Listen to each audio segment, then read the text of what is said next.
Dios es más que teología, es más que conocimiento. Nuestro Dios es la vida que hemos recibido en Él y por medio de esa vida le conocemos. Dios nos ha llamado a tener una relación con Él. Dios nos ha llamado a ser hijos y en el Hijo conocemos al Padre. No es intelectualmente, no es por medio de estudios, es por medio del impacto. Dios vino en carne, es un impacto. Dios, el Verbo, se hizo carne. Su nombre es Jesucristo. Su nombre es Yeshua, que significa Josué, que significa Jehová salva.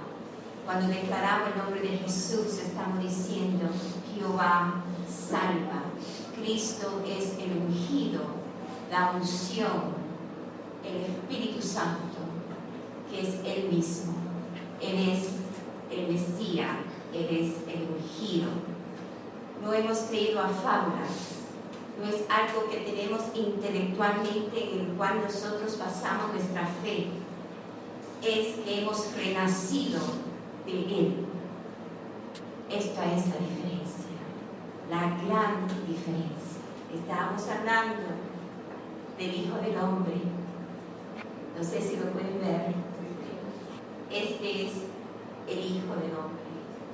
Dice Juan que habitó entre nosotros y vimos su gloria.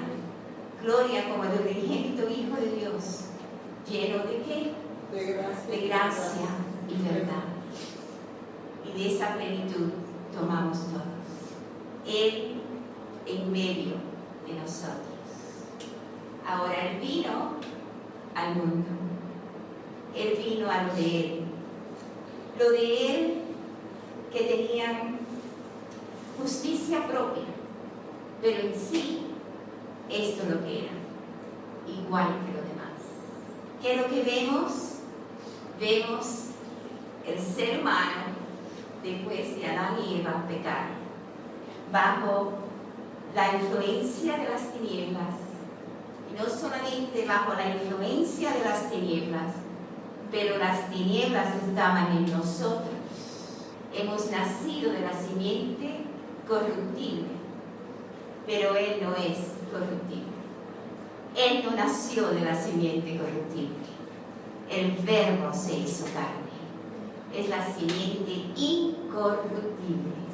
Por eso Él podía declarar a los hombres lo que los hombres no sabían acerca de ellos mismos. Él pudo declarar la verdad. Amén.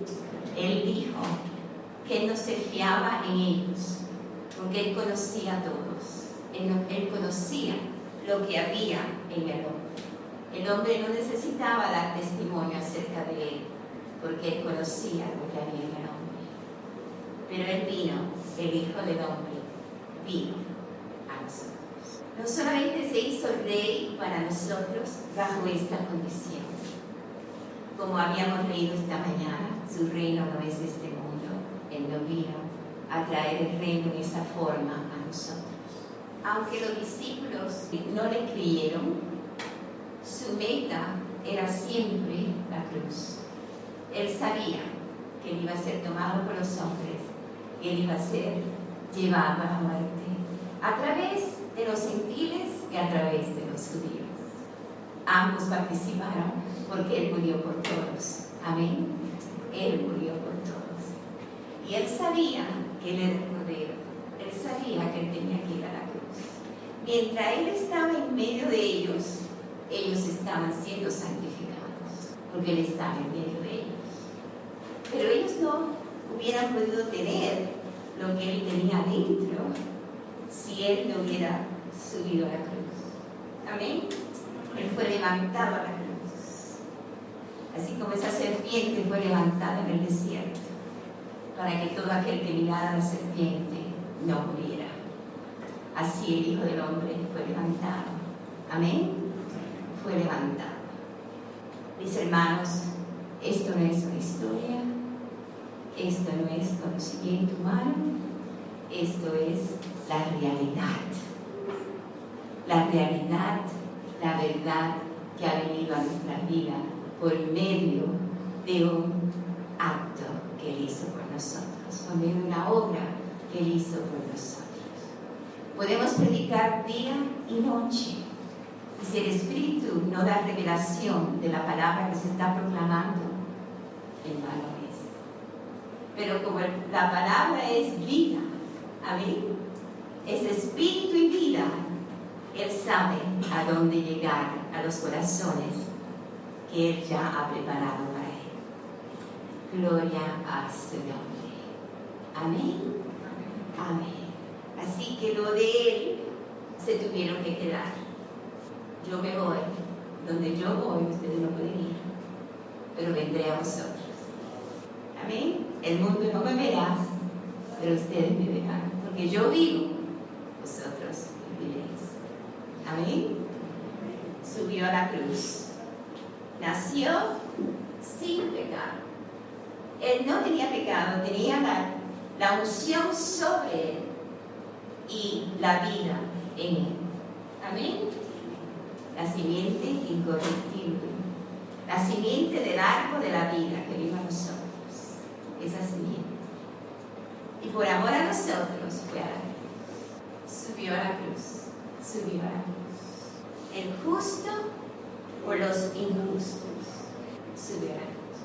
No hay forma humana que el ser humano puede ser semejante a Él. No hay forma humana. No hay nada que podemos hacer en lo exterior para cambiar nuestra naturaleza. Él tuvo que venir para hacer su obra, su extraña obra. Esta es su obra, su extraña obra. El que no conoció pecado, por nosotros fue hecho pecado. ¿A dónde fue hecho pecado? En la cruz. ¿A dónde Él proclamó, Padre, por qué me has abandonado? Porque ese es el clamor de toda la humanidad. Lo sepa o no lo sepamos, esa es la verdad. El ser humano no tiene a dónde reposar su alma. Y el alma fue creada para Dios. Amén. Pero cuando Dios viene a nosotros, encontramos el verdadero reposo y la verdadera paz. Nos sentimos amados. ¿Por qué? Porque Él llevó el pecado de todos nosotros. Y no se quedó ahí. No nos dejó solamente perdonados. Eso no era su propósito. Su propósito siempre ha sido darnos su vida. No solamente que nosotros seamos perdonados y aceptados, pero nos dio el derecho, la autoridad de ser hechos hijos de Dios. Por eso, mis hermanos, debemos de crecer en el conocimiento de Él. ¿Para qué? Para apreciar cada día más lo que Él nos ha dado. Amén. Me da mucha tristeza muchas veces como lo ponemos a Él por último. Una vez una hermana me dijo, bueno, por lo menos tengo a Dios. Dice, ¿qué es lo que tú me estás diciendo? Que por lo menos tengo a Dios. Porque se sintió abandonada de su familia, se sintió, por lo menos tengo a Dios. Dice, tú no sabes que eso es una abominación lo que tú me estás diciendo. Por lo menos tengo a Dios. ¿Qué es lo que tú me estás diciendo? ¿Cómo tú ves tu Dios? ¿Es algo que tú tienes al final de tu vida?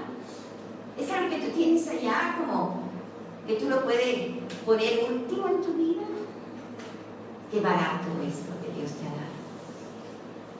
Pero ese no es nuestro Dios. Nuestro Dios es el tesoro más grande. Es indescriptible. Indescriptible. Amén. Muchas veces Él es tan precioso que uno no lo quiere dar. Sinceramente, uno no lo quiere dar. Porque es como que luce su valor cuando se da. Porque no saben cómo lo van a recibir. Él es muy precioso. Y es tiempo de nosotros darle valor a la vida que hemos recibido en Él. Que Él tenga la preeminencia, que Él sea la cabeza y no nuestra cola, que Él dirija nuestra vida y no nosotros dirigirlo a Él. Amén. Nosotros no tenemos a Dios, Dios no tiene a nosotros. Y porque Él no tiene a nosotros, podemos tenerlo a Él. Pero no hay forma humana que nosotros podemos tener a Dios. No hay forma humana que nosotros podemos entender y conocer a nuestro Dios. Es solamente por revelación del Espíritu Santo. Gloria a su nombre. Confirmado por las Escrituras, pero es en vida. Gloria al Señor. El que no conoció pecado, por nosotros lo hizo pecado. No solamente para perdonarnos y limpiarnos, pero Él abrió el camino. Mis hermanos, cuando estudien el tabernáculo, lo primero que ustedes van a encontrar es el altar de bronce.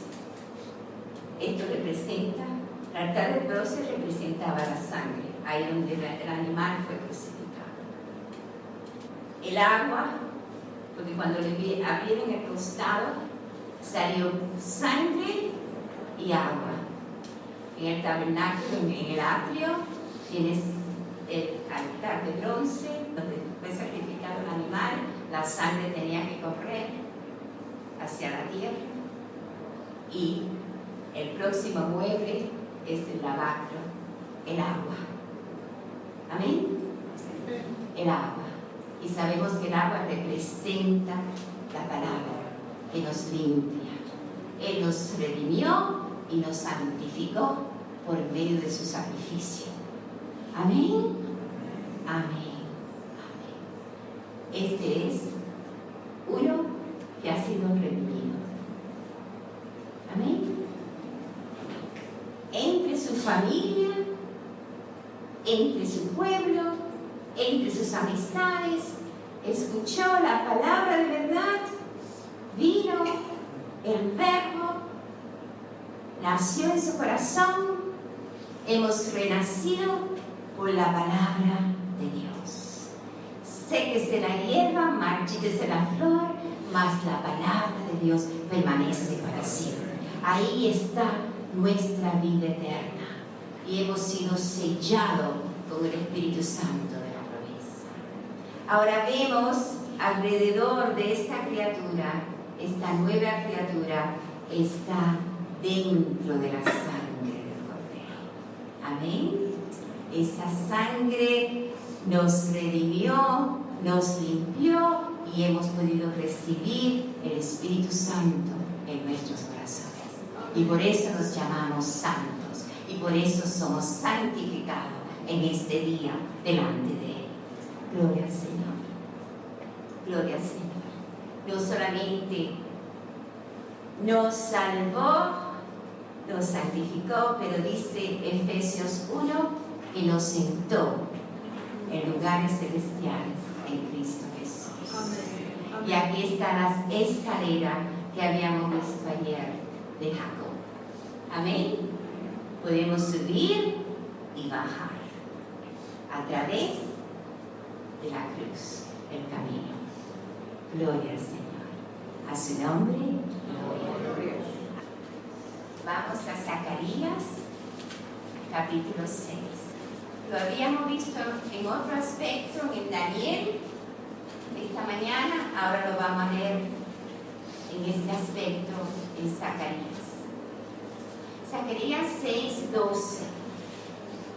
Y le hablarás diciendo: así ha hablado Jehová de los ejércitos, diciendo: he aquí el varón, he aquí el Hijo del Hombre, he aquí el varón, cuyo nombre es ¿quién?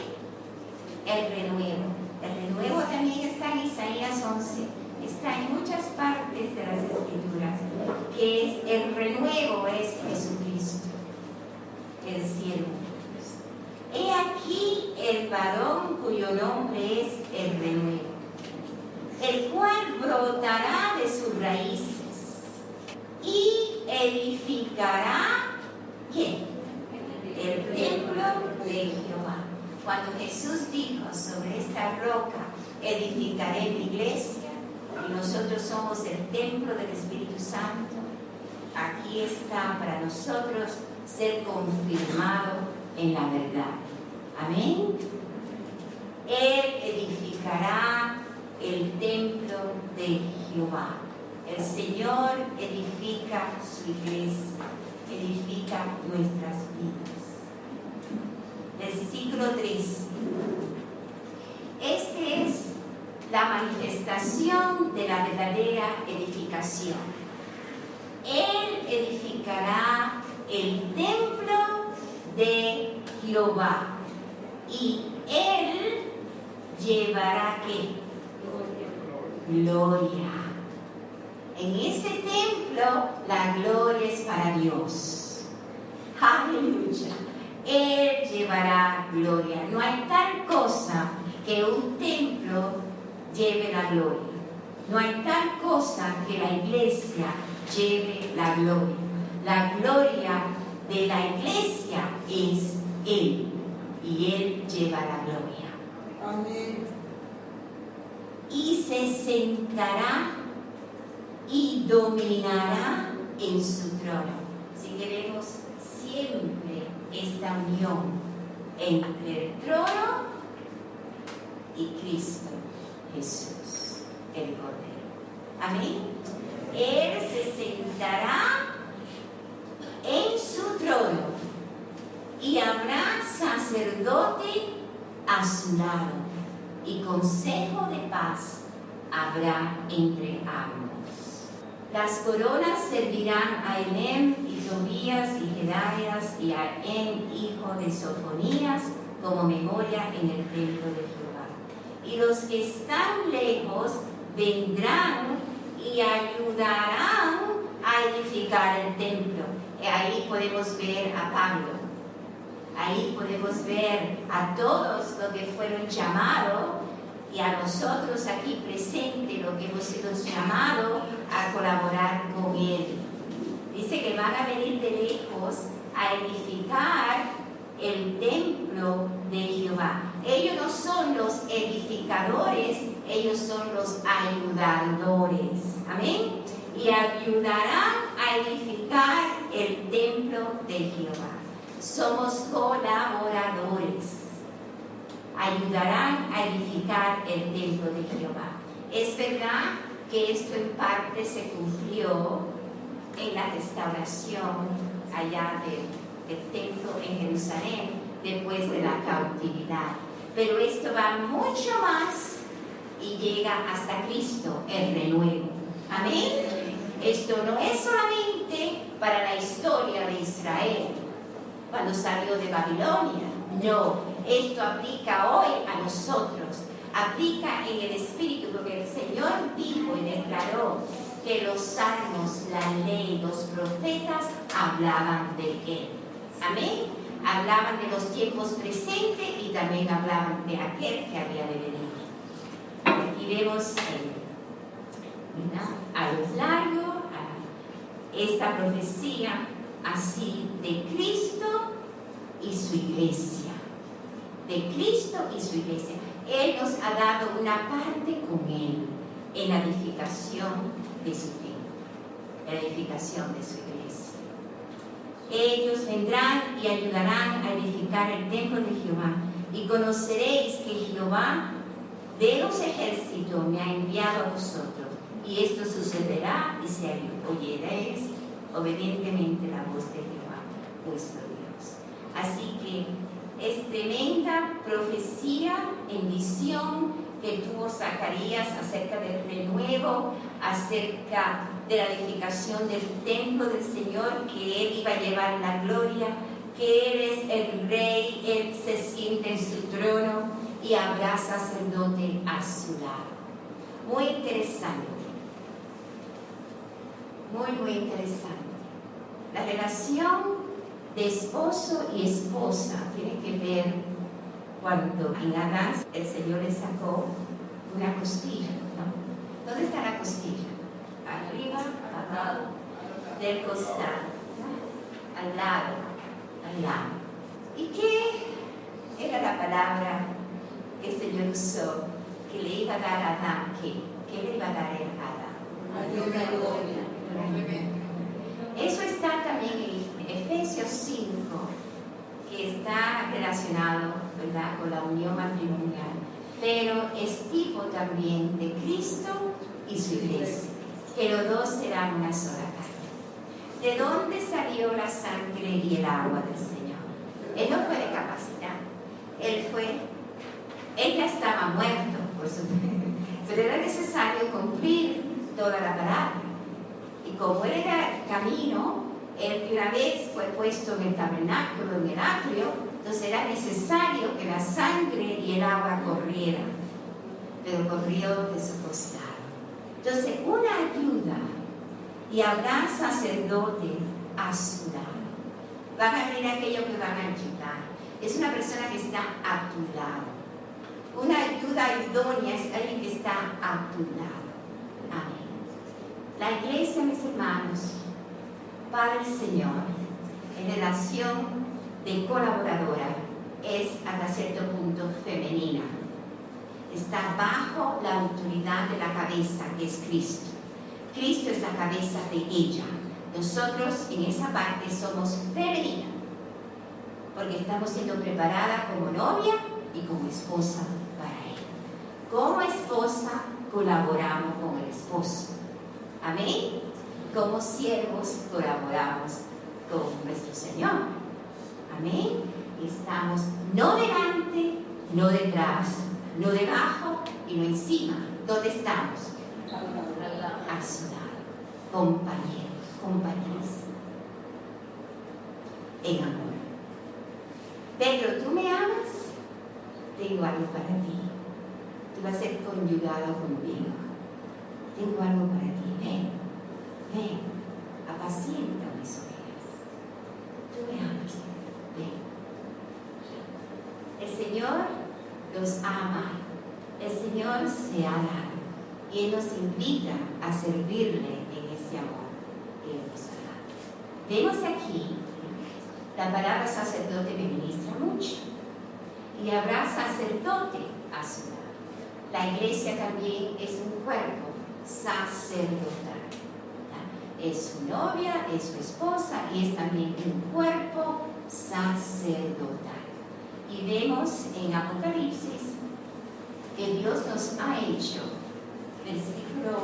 capítulo 1, versículo 4, Juan, las 7 iglesias que están en Asia, gracia y paz a vosotros del que es y que era y que ha de venir, y de los 7 espíritus que están delante de su trono, y de Jesucristo, el testigo fiel, el primogénito de los muertos y el soberano de los reyes de la tierra, al que nos amó y nos lavó de nuestros pecados en su sangre y nos hizo reyes. En el original es y nos hizo un reino sacerdotal. Nos hizo un reino sacerdotal. Un reino sacerdotal para Dios su Padre. A Él sea gloria e imperio por los siglos de los siglos. Amén.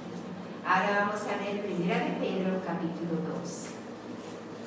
La iglesia o los hermanos que no han experimentado echar fuera demonios tienen una disadvantage.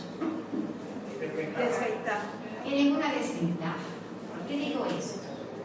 Porque una vez el Señor dijo, el reino de Dios se ha acercado. Dijo eso acerca de la autoridad que había en echar fuera demonios. Es una de las señales que el reino de Dios estaba creciendo. Y hoy en día, mis hermanos, con todo lo que está sucediendo en la iglesia, todo lo que está sucediendo en el mundo, le doy tanta gracias al Señor, porque yo recibí al Señor por medio de lo que sucedió a mi mamá, buscando más de Dios. Entró en la Ouija y empezó a experimentar el ocultismo, pero no para hacer daño, sino para acercarse más al mundo espiritual. Y se sorprendió porque de la Ouija se pudo comunicar con mi padre que había muerto. Y entró en ese engaño, entró en esa mentira, y ella fue poseída. Y en su tormento, ella estaba para ir a su negocio una mañana, y en su tormento quiso aliviar porque sentía la presión de los demonios. Y quiso aliviar su tormento y puso el radio. Y la misión, ella no sabía cómo llegó esa misión a su radio, porque ella no ponía la misión cristiana. Pero ahí había alguien predicando la palabra. Y ella sintió que mientras la palabra estaba saliendo por el radio, el carro se estaba vaciando de sus seres. Y ella empezó a sentir alivio. Mi mamá llegó a comunicarse con las manos, la atormentaban día y noche, porque querían que hiciera cosas que ella sabía que no estaba correcta en la palabra. Porque llegaron con mucha mentira, la seducieron con cosas buenas y después se manifestaron como eran, diablos, demonios. Y ella no sabía cómo librarse. Pero el Señor causó que la palabra entrara en el radio y ella sintió el alivio. Entonces ella dijo, ahora yo sé que mi liberación va a ser por la palabra de Dios. Y ella habló a una señora que era cristiana, bueno, por fin llegó a una iglesia metodista, que estaba empezando a experimentar los dones del Espíritu Santo. Imagínense ustedes, ¿verdad? Una iglesia conservadora. Mi mamá entra y en medio de la alabanza es tirada al piso y empieza a ser liberada y empiezan los demonios a gritar de ella y salir fuera. Y empezó su liberación, porque tuvo un tiempo para que ella pudiera ser libre de esas creencias. Ella fue libre físicamente de la posesión de los demonios, pero ella todavía tenía ciertas creencias que ella no estaba convertida, ella no se había convertido al Señor. Entonces ella iba a la iglesia católica por la mañana y a la tarde iba a la iglesia metodista. Pero damos tanta gracias al Señor por la pastora, porque la pastora verdaderamente quería la obra de Dios. Y cuando mami fue, ella declaró, yo quiero servir a Dios, pero estos demonios no me dejan. y la pastora le dijo, hijita, tú quieres servir a Dios, pero tú vas a servir a Dios. Le doy tanta gracias al Señor, porque la pastora ¿verdad? Se mantuvo firme. La mayoría de la congregación se le fue. Mami causó un caos. Esto era una locura. Se le vació casi la iglesia. Pero el Señor usó esa pastora día y noche con mi mamá. Y el Señor la liberó. Y a los 2 años después de ser convertida, el Señor usó a mi mamá llevar la palabra a su pueblo, donde nunca había llegado la palabra, y hoy hay como 10 o 15 iglesias allá. Le damos gracias al Señor. Gracias, Señora, que fue una experiencia dura y fuerte, ¿verdad? Yo experimenté ese poder de Dios. Mis hermanos, hay un reino de las tinieblas, pero el reino de Dios está sobre ese reino. Amén. Y en su nombre llamó fuera demonios. Y en su nombre les sanamos. Nosotros somos sacerdotes de ese reino. Amén. De ese reino, del reino de Dios, para servir.